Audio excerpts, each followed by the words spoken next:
Hi everyone. Today we have a great interview with the Disney Company's immigration lawyer and immigration professor, Fabricio Lopez. During the interview, Fabricio talks about his interesting past and his path to practicing immigration law and his career. We also talk about the importance of having mentors in achieving success. I want to take this time to remind you of the importance of having mentors and, importantly, of being a mentor to others. To do so, please contact your local law school or contact me. As an AILA National Law Student Committee member, I can connect you with your local chapter's law school liaison so you can help a future immigration lawyer. I strongly recommend doing this. I get a new mentee every year and has helped me personally and financially. Fabricio also talked about pro bono initiatives he has taken on. I also strongly recommend contacting your local AILA chapter to learn more about what you can do. It is my pleasure to bring you this interview without further delay. Welcome to the Immigration Lawyers Podcast. For more information about the program, please visit www.immigrationlawyerspodcast.com. Please note that this recording is informational only and does not constitute legal advice. Please consult an immigration attorney for specific information related to your case. Also, this recording is copyrighted and written permission is required for rebroadcasting. My name is John Khosravi and I am the host of the Immigration Lawyers Podcast. I also practice immigration law in Los Angeles, California. You can learn more information about me by visiting www.jqqlaw.com. Today I'm excited to speak with my friend and fellow immigration attorney, Fabricio Lopez. Fabricio is corporate counsel at Disney Corporation and a professor at Loyola Law School. His emphasis is on business immigration law. Hi Fabricio, thank you for speaking with me today. Hey John, how are you? Thank you for thinking of me for this. Sounds fun. Of course. I've been looking forward to it for a while.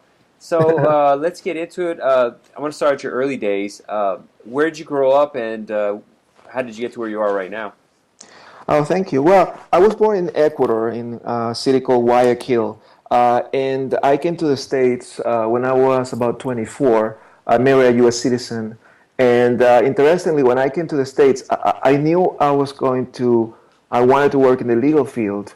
But I necessarily didn't know that I was going to end up working in immigration. In fact, I remember the first job that I applied for. My wife looked at that ad and said, "Hey, you should apply for that." And I looked at her and said, "I don't have any experience in immigration." And she said, "Of course you have. You went through the system." And I said, "Well, I guess you have a point." And she's very smart, so I followed her advice. And then, 20 plus years later, I'm working in immigration. So that was my start point. I was lucky enough to interview with someone who became my mentor. His name is Shusterman. He's a really good lawyer. I respect him a lot. And he hired me almost without experience.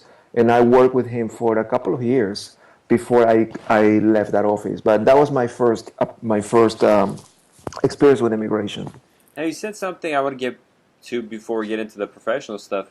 You said you came when you were 24. How was that adjustment from Ecuador to coming to live in the U.S.? Had you been here before, or was it fresh, just first time here? It was interesting. I have been here only, let me think, only once when my parents sent me for a graduation trip with my grandma, my aunt. We came to funny things. We came to Walt Disney World, and then we took a trip to Washington D.C. and I had a fantastic time. That was when I was 12 years old. When I came to the States, it was, I didn't speak English when I came here. Oh. I basically knew the basics. One of the things that to me was essential was to learn the language as soon as possible because I wanted to be able to work in the legal field.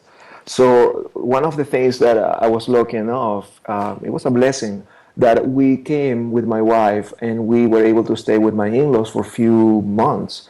And that was time that I was able to not be concerned about working. I was able to focus on, getting to learn the language, learn the culture.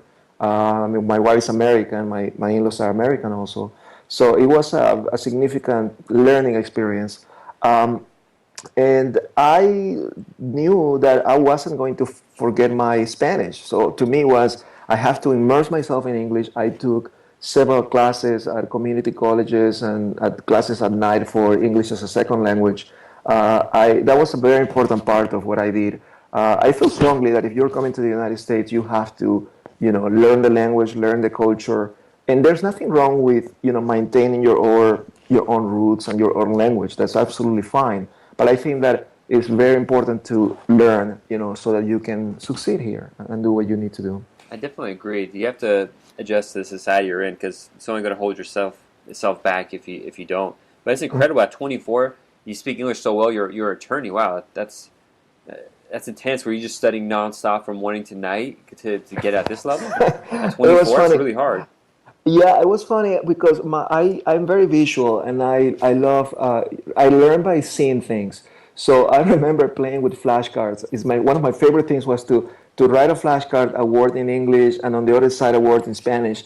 And at that point, my wife was working and I wasn't working, and I would spend all day, teaching myself, reading newspapers. I stopped listening to music in Spanish to read in Spanish. I started to everything that I did was in English.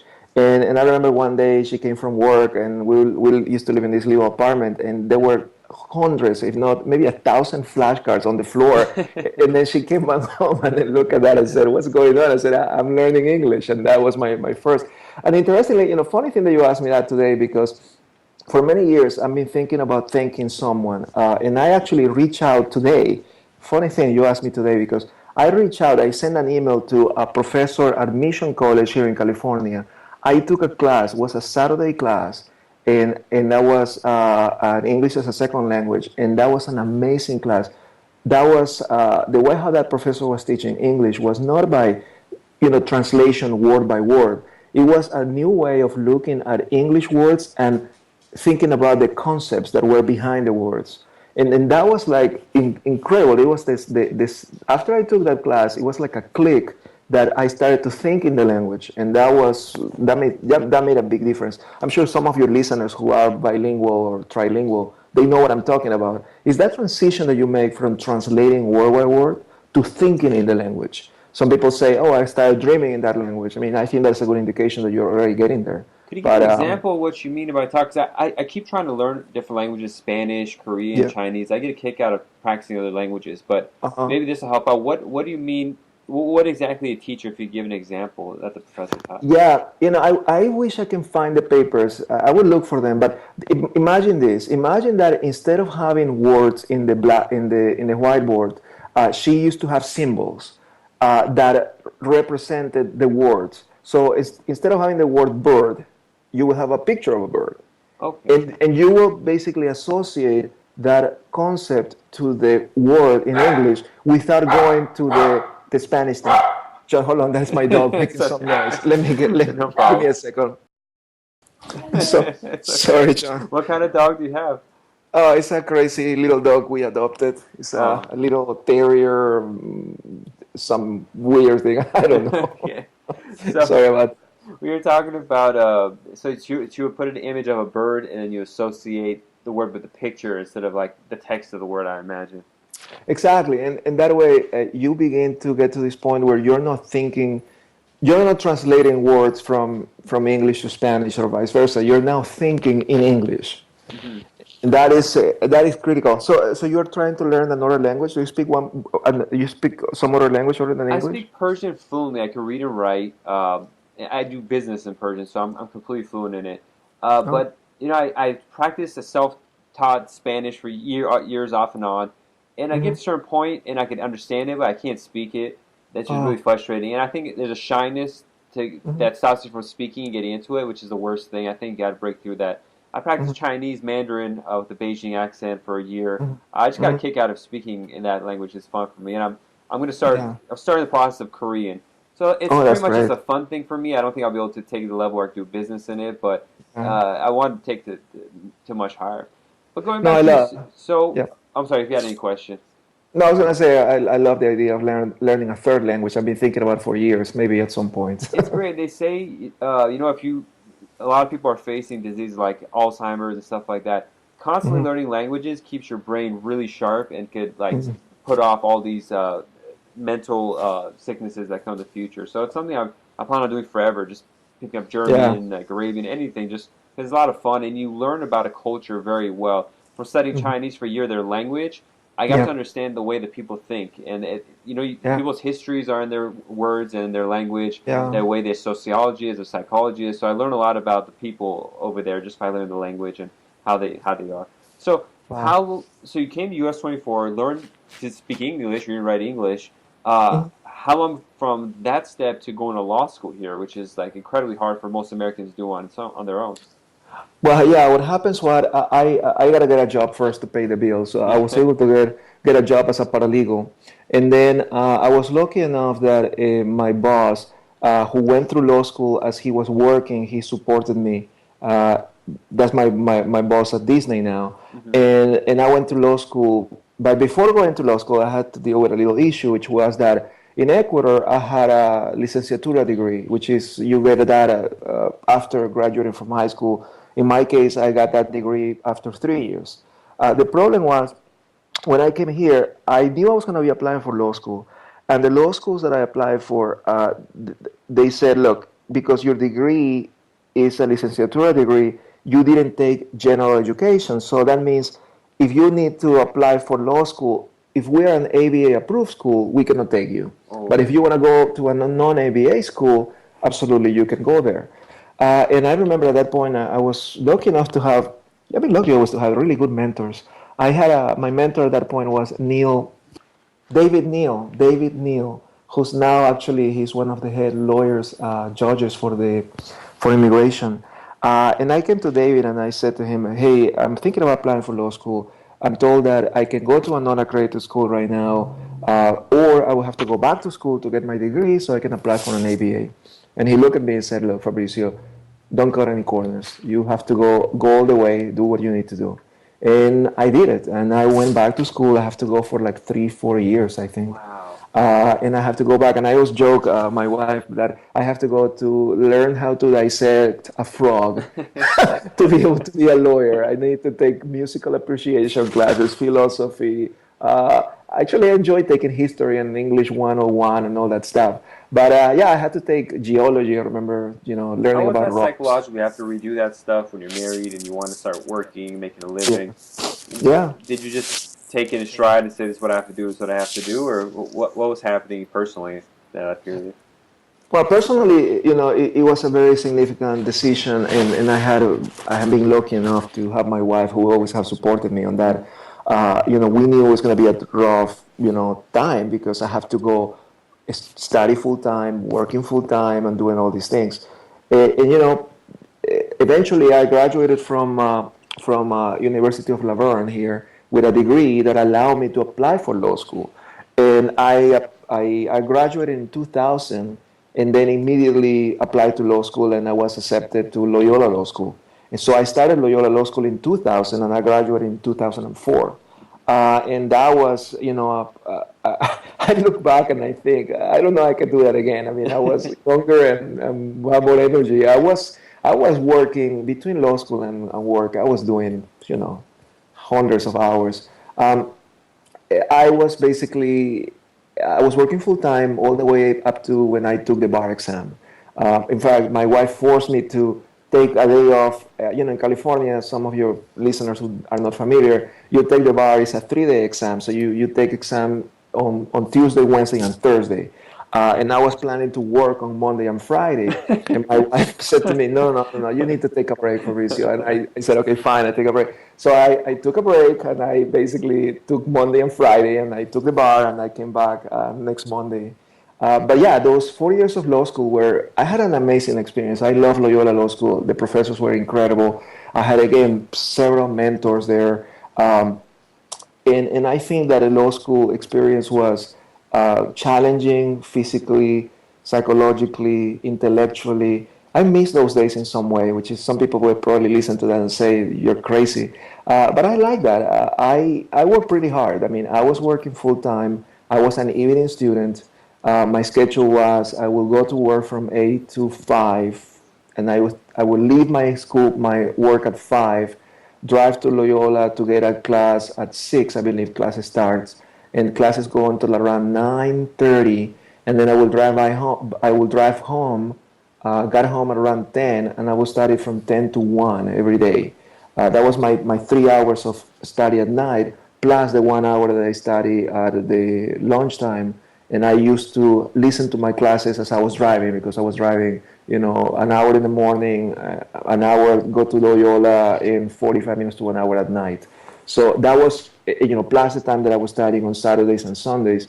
I basically sat down at the beginning of law school and I've calculated, I don't know if you remember this rule that they say that for each hour of law school class, you have to study for, I don't know, 3, 4 hours. Mm-hmm. So I calculated, I need, and I don't remember the number, I calculated that I needed to study, let's say, 40 hours a week. So I scheduled my time and I thought, okay, I'm going to have 4 hours a day, because I have 3 hours at night and now 1 hour at lunch. And then I'm going to have to squeeze in whatever need to be done over the weekend.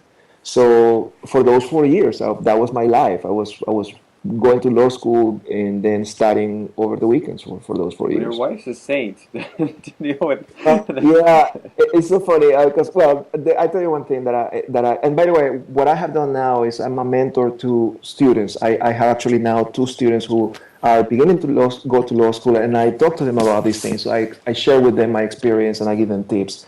And I also mentor students who are preparing to take the bar. I feel very strongly that it's a really nice thing and something that I have to do is to help people Mm-hmm. who went through the same things that I did. And I always love to talk to people who are going to law school who are married. In my case, I'm married. In fact, when I started law school, I had one child, and when I finished law school, I had two more. So I have three kids now. And my son, who was the last one, he was born in January, and I graduated in May. And when I gave the commencement speech for the Loyola graduates, I wrote a line that I thought was really funny, and people really got a kick out of it. I opened the statement by saying, I'm an evening student. I'm honored to be here speaking on your behalf. I came to law school with one kid, and now I'm finishing law school with three kids. And talk about time management skills. And that was kind of a funny thing. But you're right. I mean, I think that going through this process without having the support of your spouse or partner, I mean, it's just impossible. You cannot do that. Yeah, I mean, law You school is known have to to. be a relationship killer, so that's incredible that, like, that's a lot of stress you went through with school, work, family. Yeah. You're a strong person. That's a lot. Yeah, it's a very demanding thing, and it's funny because I think my wife tells me that one of the most difficult times in our marriage was actually when I graduated, because and I remember that was an interesting time, and because I've been working, as I said, I've been working for like hundreds of hours between law school and that. Now I am off. I took the bar, and I'm sitting at home, and by 9 p.m., let's say I'm done, and my kids are going to sleep, everybody's going to sleep, and I'm like, okay, I used to be up until 1 in the morning studying. What am I supposed to do now with this extra time? So she tells me that the most difficult part of our marriage was not when I was going to law school, but when I finished law school. Now I'm here all the time. But then you find things to keep yourself busy. And actually, one of the things that you mentioned is I always wanted to teach. So I started teaching at UCLA Extension because I went to UCLA Extension to get a paralegal certificate. So I always wanted to teach. So I one day I remember I called one of my contacts at UCLA Extension, and I told the person, hey, I would love to teach. What do you think? Is there any ideas? And she was very kind to give me the opportunity to do that. And I did that for about 5 years. What were you And teaching? then I was teaching immigration law. I basically wrote a class on, I call it Understanding U.S. Immigration Law. And I did that for a while. I had a great time. It was fantastic. Interestingly, I used to think that I was going to get students who were law students or non-lawyers, but I ended up getting most of my students were actually lawyers who were non-immigration practitioners who, let's say you have a tax lawyer or an employment lawyer and they wanted to know about immigration. So they took my class, and that was a great experience. What And would you then teach? Would you like go into details of doing I-130 or something like that, or just general overview of all the various programs? what I did was I wrote because my audience was in my mind was HR professionals and paralegals and non-immigration lawyers. So what I did was I wrote giving an overview of the general concepts of immigration, and then I went into specific visa classifications. And I will talk about, let's say H-1B visas and what are the requirements, and talk about the specifics. So I structured the class that way. Interesting. That's a great experience. Yeah, and then interestingly, at some point, I was sitting in my office one day, and I got a call from. Actually, no, I remember. After I had done that for a few years, I thought to myself, "Gee, it would be really cool if I can go back to teach at Loyola Law School." Mm-hmm. And I did call my mentor, Professor Jean Boylan.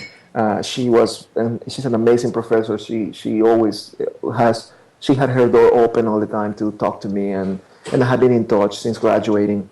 And and I called her and I said, Professor Boylan, I've been teaching for a few years. I would love to maybe give it a try and teach at Loyola. And she was thrilled with the idea, and she said, Fabricio, we don't have anything now, but just contact this person and see what happens. And I did that, contacted someone else. And 6 months later, I had a meeting with someone, and eventually I met with the dean, and the dean gave me the opportunity to teach the class.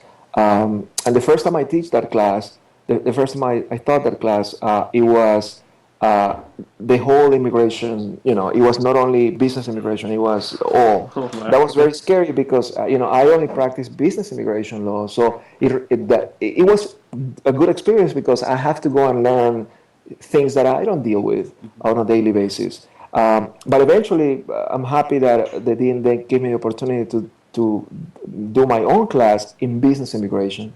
So now, what I teach only business. That's my main area. Mm-hmm. Now, so you learned that from, especially your first job. You said you worked with the Shusterman law firm. Is that the kind of work you were doing there? Yeah, I was working with David Neal and um, Scott Laurent, who's now an immigration judge here in Los Angeles. I was working on a cancellation of removal cases, asylum cases, and family-based cases. And on business, I was actually working on nurse cases. There was a procedure to get a green card for nurses, and I was working on those cases. So I was doing adjustment of status, and I won 40 petitions, and I won 30 for family-based. Oh, interesting. So you did that for a couple of years. Were you working as an immigration lawyer while you were teaching at Loyola and at UCLA Extension, or were you just focused on teaching during that period? No, I was teaching when what I have been teaching at UCLA and Loyola is at the same time that I'm doing my work Okay. at Loyola. Yeah, Okay. So you're still at Schusterman's firm, or at that point were you at a different firm? at that time I was working with Disney. Okay. When Okay. I, So yeah, let's back up to how you got involved with Disney then. hmm yeah, I had my first job at Disney as a paralegal, and I started working as an immigration paralegal there. And then I went to law school at night, and then when I graduated from law school, I never counted on staying there as a lawyer. My take on that was I'm gonna do the best I can, doing my job, and if that works out, that would be great. But Hmm. if it doesn't work out, then I'll have to look for something else. But I was lucky enough that my boss was very supportive. And I remember that making that call after I passed the bar, and I'm sure all of you who are U.S. lawyers remember that day. For me, it was November 17th, Friday. Yeah. I It's remember coming calling up my boss. actually. Actually, Yeah, it's actually, coming up this week. Yeah. yeah, it's coming next Friday. I know I have a couple of my mentee, my students that I'm helping, are going to be waiting for results now. So it's pretty stressful.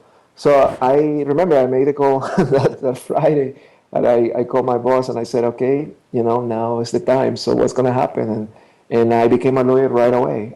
They made me a lawyer, and then I have been doing that for the last 10 years. Wow, 10 years. Yeah, So yeah. at Disney, your corporate counsel will just focus on immigration. Yes. Well, my specialty is business immigration law. I oversee all immigration for the Disney family of companies. We have some segments of the company that fall into different departments, but overall, our department advises the enterprise. In addition to business immigration law, I also am responsible for child labor laws. But now that is only probably representing maybe 10 to 15% of my practice. I see. The goal is for me to do more of that, but business immigration is really keeping me busy. I see. So, what does your office look like in the sense that are the other business immigration attorneys with you, or is this just you're taking care of this with the staff? How does that look? It's so funny that we have a very, very lean department. We have a very small department. In fact, sometimes I joke that if I go to a business meeting and I am presenting with a paralegal, that is probably 50% of my department. We're very small. And that's fine. You know what? That forces me to be extremely um, productive and focused. There's no, I have no tolerance for lack of productivity. It is something that I enjoy that. It's part of what I do. We have a lot of work happening, and we have to deal with that. I don't know. I hear sometimes people who say, "Oh, you're an in-house counsel, so it's different from billable hours that you have to do with law firms." I agree, it's different because I don't have to be concerned about billable hours. However, I am responsible for doing the best I can to do the work for my clients, Hmm. and I'm responsible for allocating my time. So it is something that I think it's a different mindset in some way, but I really like it. I really enjoy it. I sometimes think about what would be my experience if I were working for a law firm, and I probably would like it too. I just love being a lawyer and doing what I do. It's just fun. Okay, so what specific kinds of visas do you deal with the most? I'm assuming you do H's, L's, EB, employment-based categories, TNs, people from Mexico and Canada. Is that the mix that you're usually working with? I've been lucky that I've been doing almost everything, from H-1 visa that you mentioned, O-1 visas, P visas, P-1s, P-2s, P-3s. That's an excellent I experience to do all that range. I'm sorry. That's excellent experience. I really don't enjoy doing O's and P's, so I'm not that skilled at those. I prefer like the EB ones and the green red card categories. So those temporary Yeah, visas are too much. I don't like dealing with those, but it's good to have the H and all yeah. those O and P categories are great. Yeah, that is something that amazes me. I think that immigration law is so complex, and you can have a lawyer who specializes in one area and one area alone, labor certifications or perm cases. Hmm. And I love that area. I mean, I have one of the, in my opinion, one of the best immigration lawyers in the U.S. Her name is Kathy Haight. She's one of my outside lawyers. That's her specialty, labor certification cases. You may become an expert in O1 visas. I Hmm. know a couple lawyers who are really good at that. You may have another lawyer who specializes on H1Bs. Our area of practice is becoming so complex Yeah. that you can definitely have room for people who become, experts in those areas. I really think it's interesting. Hmm. Now I was listening to actually before we talked. I was listening to an AILA uh, podcast for the global migration section, and they had Disney's attorney who deals with. There's Disney on Ice and this what is it called Marvel Universe show that they have that's a live like theater production show. They Mhm. go to Europe and they have to get visas for Europe and all over the world. Do you deal with that too, or is that a special department of Disney that's separate? We have now global mobility department that is overseeing global mobility for the enterprise. Hmm. So to that extent, I help only with inbound immigration to the U.S. But once in a while, I'm called to help with immigration to other countries. Sometimes because we don't have an expert in that country and they know me, and sometimes I help them. But my main focus right now is U.S. immigration. I see. So what are your favorite parts of practicing immigration law? Favorite and least favorite parts? My most favorite part is the fact that our business. I sometimes tell my clients or people that I speak with that I'm in the business of helping people, Hmm. and I am the business of helping Disney people right now, and that is very rewarding because I'm lucky enough that the diversity of the company is such that I may be working on a case for an actor for the next Marvel movie, and then I may be working for the visa for the director for the next Lucas movie, or an animator for Walt Disney Pictures, for the Lion King performer for the Lion King Broadway musical. Maybe I'm working for a software engineer for Disney Online. We have so many different businesses that it makes my job very interesting. I really love the fact that it's so different. And also the fact that we have so many companies with different cultures. Is something that is really amazing. I love that. Not only that, also dealing with immigration, the fact that you have to deal with different cultures is something really interesting to me. And as an immigration practitioner, I'm sure all our colleagues know exactly what I mean. You have to learn how to deal with different cultures because there are some expectations that sometimes are based on that culture. I mean, some people from some countries expect you to be a little more proactive, updated them of status of cases. Some people from other countries may be a little more lax with that. And I don't know, I mean, that maybe is based on their experience or the country they're coming from. But our job as immigration practitioners is we have to adapt, we have to change, and the approach that you use for one case may not be the same that you have to use for another case. You asked me what is the part that I don't like about immigration, and that's a tough one. The most difficult part of my work sometimes is not getting the approvals, is getting to explain to a client why something is not possible. That's the most difficult part. Yeah. And I am being lucky enough to be exposed to lawyers who are really good at that. I remember Carl Shusterman, for example. He used to have consultations with a lot of clients, and I used to sit with him and help to translate. And I remember thinking a lot of times the advice that he will give will be, sorry, Mr. Such and such, but there's no relief for your situation. And someone might look at that and say, wow, that is not a good thing. I mean, lawyers are supposed to give you solutions. But, if you're really good at what you're doing and you know that someone doesn't really have a case, you have to be honest and you have to tell the person the reality of their case. That is what they pay you for. And I admire that, and I think that is something that should be is very important in our practices. No, I agree, definitely. I mean, they'll go to. It's really important to tell people you don't have a case, because sometimes they'll go to a paralegal notario and they'll just take their money saying there is a case. So it's good to let them know, listen, in the facts situation as it is, nothing's gonna work out, and that's information on its own too. It's valuable information on its own. Yeah, it's heartbreaking. When I was teaching a class at UCLA Extension, one of my students was a criminal prosecutor who was going after the bad lawyers, the notarios. And he used to share with me some information, telling me cases. And I remember a case where someone was paying like $30,000 or more for a case that didn't exist. And that was heartbreaking to me because I mean, $30,000 for someone who's making probably minimum wage. It's just it's terrible. Yeah, So it's like a year, like 2 years of our lives. yeah, incredible. Yeah, it's horrible. What has helped you? This is a two-parter kind of question. With regards to books and other ways of getting information to be a better immigration attorney, what has helped you? And then secondarily, what kind of technology have you been using that's been helpful? I'm being AILA resources.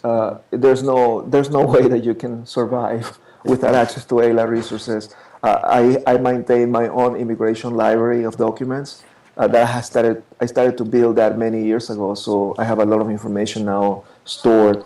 I like, interestingly, there are a couple of books that I use as a resource for business immigration law.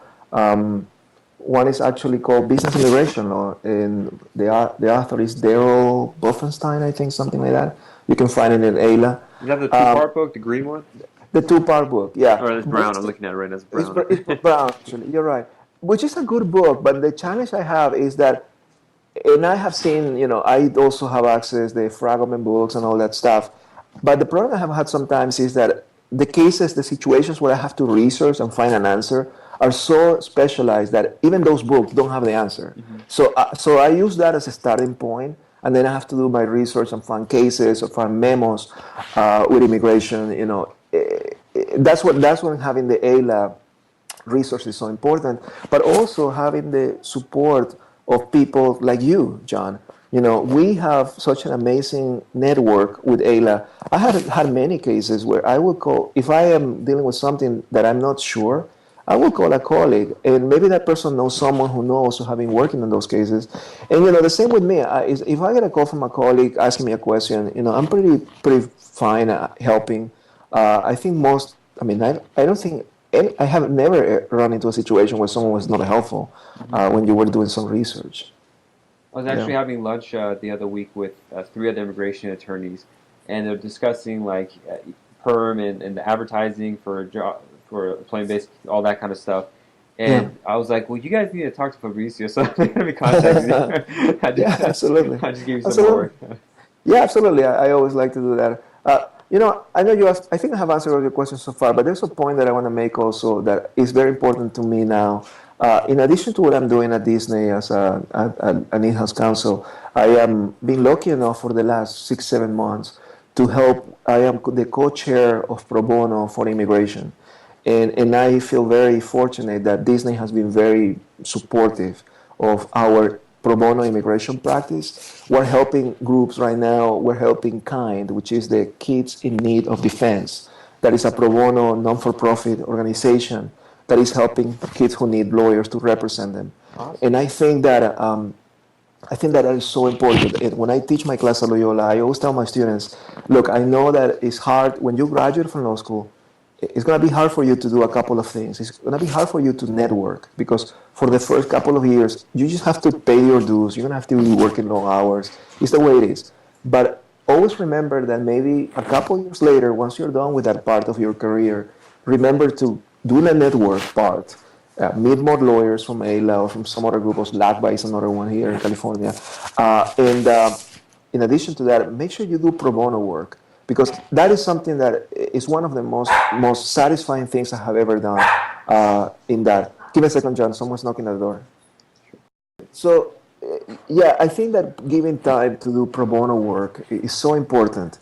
I have, as I said before, you could probably get the sense that I really enjoy what I do. I love it. Um, Well, tell me but I have to more. say that the Go ahead. Go ahead. few, when I was in law school, I did a pro bono case for a cancellation of removal case. And I remember preparing for that case, I was in the parking lot before going to court and thinking to myself, every single word that I will say in court or everything that I will do in court will impact this woman's life and the kid's life. And that was so powerful, and I was so happy that the case turned to be approved and all that. It was so satisfying. And now when I help with kind cases, it's kind of the same idea, and it's something that I think we all have to, put our time and do what we can to help. Definitely. Now, this pro bono group you have, who organizes it under? Whose control is it under? It's really fun. We have about 45 volunteers. It's part of Disney Legal, and it's really cool because I'm working with my colleagues who are litigators. They are patent lawyers. They may be intellectual property lawyers. They don't know about immigration, but for this pro bono program, they are learning about immigration. I'm helping them. We have about 45 volunteers between among lawyers, paralegals, secretaries. We have been working in dozens of cases, and there's a lot of work waiting for more groups to help. And does that entail going to immigration court? Is that the biggest part? Or are you dealing with the crisis where the children were coming to the U.S. Last year? Yeah. K.I.N.D is an organization that is supported by Microsoft and some other big contributors. But the way how we are doing this with them is we are taking the immigration part of the case. For these cases, you have two steps, actually three steps. You have the part of the case where the kid has to be declared as abandoned, and that is done by the family court. We don't do that part. There's actually law firms who are volunteering to do that part of the case. We are taking over the case when the case now has to be done on the immigration part. So we're filing I-360s, which is the application for to give status to these kids, and then we're filing the adjustment of status for them. And if they are in court in cancellation of removal proceedings, we represent them, we appear on court on their behalf, and we ask for relief. And it has been great. The other day I was talking to one of my colleagues who is her specialty is cancellation of removal cases, and she helped me out with a question that I had that I felt silly asking the question because it was so basic, but because I don't do that stuff, it was something that I asked her and she gave me an answer. And it's one more example of how AILA lawyers are so helpful. And could other attorneys that are non-Disney attorneys participate in this program? Is it pretty much for your organization only? Uh, well, right now, yeah, if anyone's interested, you should contact Kind. I'm pretty sure their doors are open. There's so much work, so I'm Yeah. sure you can, always find a way to help. Well, really, And there, what happened to and the there are many children? others. Go ahead, I'm Sorry, sorry. I was gonna say there are many other organizations. Caresen, I think, is another one. So yeah, you can absolutely find more. You say these children have to get considered abandoned first. What does that mean? Like their parents aren't here, they're on their own? Yes, the part of the process, and I'm not, because we don't do that part. All I Hmm. know is that the kids have to get something called a predicate order, and that is an order issued by a judge declaring that the kid has been abandoned.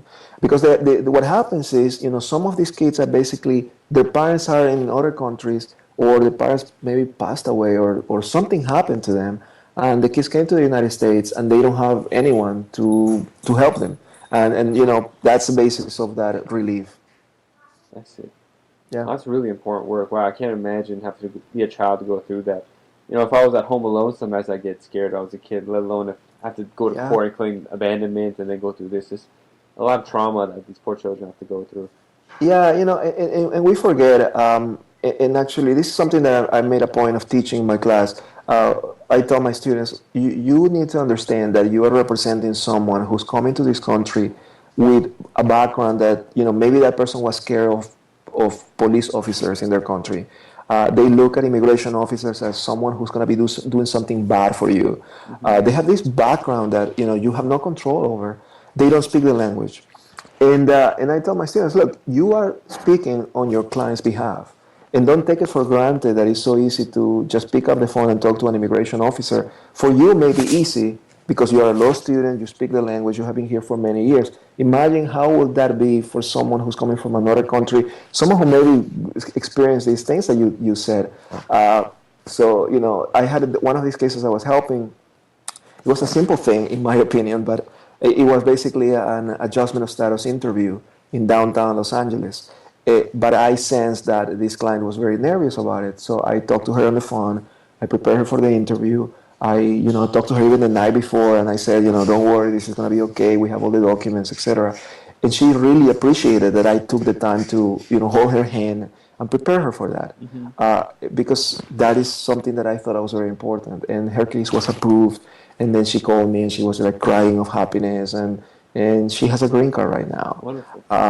It was very touching. It was very nice. Another immigration nurse, I can't remember where I heard it, but they were saying when you have a client come in, make sure to tell the client that you're like independent, you're their lawyer, and not with the government anyway. And what they tell you is confidential because a lot of people might be afraid to even talk to you about stuff because the state or the government they're at and the police force are so against them at times. When they come here, they see you in a suit, they might not even be sure if you're on their side. So uh, there's a Yeah, sense of mistrust, and you got to put that, make sure they know that you're really on their side on throughout this yeah. process. So that's really interesting. The notion of attorney-client privilege is an American concept in some Hmm. way.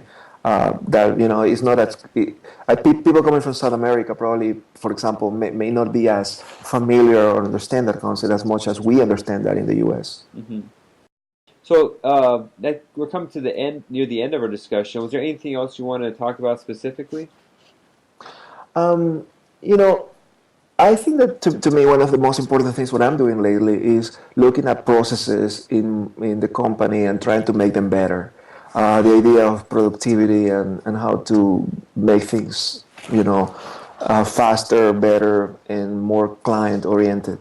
That is something that it's, I would not say something that is keeping me up at night, but it's really getting me excited about what I'm doing. Hmm. Recently, for example, I've been working with a team that is helping me prepare some of the cases. And we did some training on something called GTD, which is getting things done.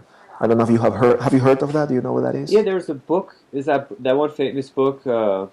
Yeah. Yeah. I think I know what you're talking about. I've been trying to get into it, and I haven't fully been into it, but it's the way. It's the thing to do. Yeah. Yeah, well, it's so funny because actually I started using that system maybe a few years ago, and I have to say, thanks to that system, is I'm being able to do what I'm doing. Hmm. Meaning, doing the law school thing, the pro bono, the work, everything. So we have been doing that training. We're using some technology right now to keep us. doing what we're doing more efficiently. Like, do you use Evernote and stuff? Is that part of it?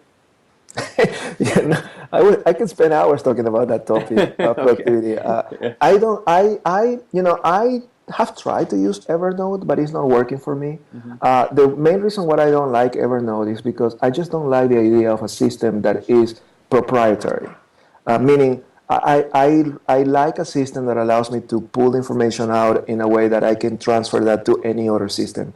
And Evernote is not that easy. It's not that easy to do that with Evernote. What I do is it depends on the tool. For example, for my immigration library, I use a tool. I'm using the Mac right now for the last few years. Hmm. So for the immigration library, I'm using a tool called Devon Think. And what it does is allows me to create a database of PDFs, and it has kind of like artificial intelligence. So when I have a case that applies to some particular type of case, I can put a tag on it, and I can put more than one. For example, let's say that I'm reading a case that deals with H-1B cases, AC-21 extensions, and recapture.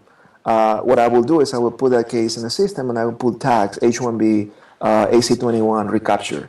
And that way, if I need to research that later, I will be able to find it easily. That has been working very well for me. That's excellent. That's really good. I like to print everything and I like to write notes out. So for my mentality, it's good, but trying to find something, it becomes very difficult. So Are you a PC or a Mac person? I have a Mac. I do Mac. Yeah, Oh, since law school. you definitely should look into this one because you can do annotations. Hmm. So exactly as what you're saying, I do the same. I mean, when I have a case or maybe I have a section of the law and I highlight some section and I will make a note. In the old days, what I would do is I would literally get a highlighter and write with pen, and that would be my book. I'm trying to do that in a digital way now because I think it's more efficient. Hmm. So I'm using demo things for that, and it's working great. Awesome. It's good information. Thank you Yeah, so much, Fabricio. Is there any particular way people could contact you or learn more about you or follow you online? absolutely. You have my work email, fabricio.lopez at disney.com. That would probably be the easiest way to get a hold of me right now. Okay, great. Thank you so much, Fabricio. It was a pleasure speaking with you. Hey, great. Thank you, John. A pleasure. Thank you for listening. To learn more about this program, please visit www.immigrationlawyerspodcast.com. Also, attorneys can visit www.immigrationlawyerslistserv.com to learn more about special listservs for immigration lawyers that provide forums to discuss professional questions and issues and exchange information with other practitioners from across the globe.